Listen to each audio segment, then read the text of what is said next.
Shederalun, seorang anggota kelompok kriminal bersenjata atau KKB bernama Yonselok Bere yang berasal dari Kampung Ardea, Distrik Kenyam, Kabupaten Duga, Papua Pegunungan, ditangkap tim gabungan TNI Polri pada Rabu 5 April 2023. Yonselok Bere atau YL merupakan anggota KKB di bawah pimpinan Egyanus Kogoya.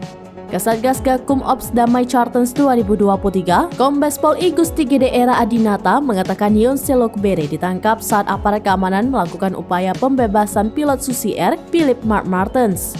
Setelah menangkap Yonselok Bere, tim gabungan TNI Polri mengamankan sejumlah senjata api dan ratusan butir amunisi dari markas KKB di Kalisima, Kabupaten Duga.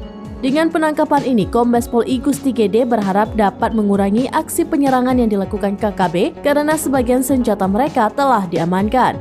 Ia mengatakan upaya pembebasan pilot Susi Air yang disandera KKB terus dilakukan.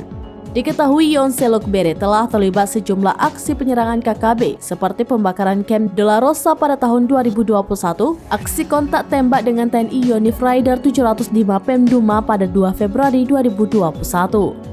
Kemudian aksi penembakan pesawat SEM RPK SMG di Bandara Kenyam, Kabupaten Duga pada 7 Juni 2022. Pada tahun 2023, Yonselok Bere telah terlibat dalam pengancaman 15 pekerja puskesmas di distrik Baron Duga dan aksi pembakaran pesawat dan penyanderaan pilot Susi Air. Sementara itu, Danrem 172 PWY Brigjen TNI JO Sembiring menjelaskan tim gabungan TNI Polri masih dalam proses pencarian pilot Susi Air yang disandera.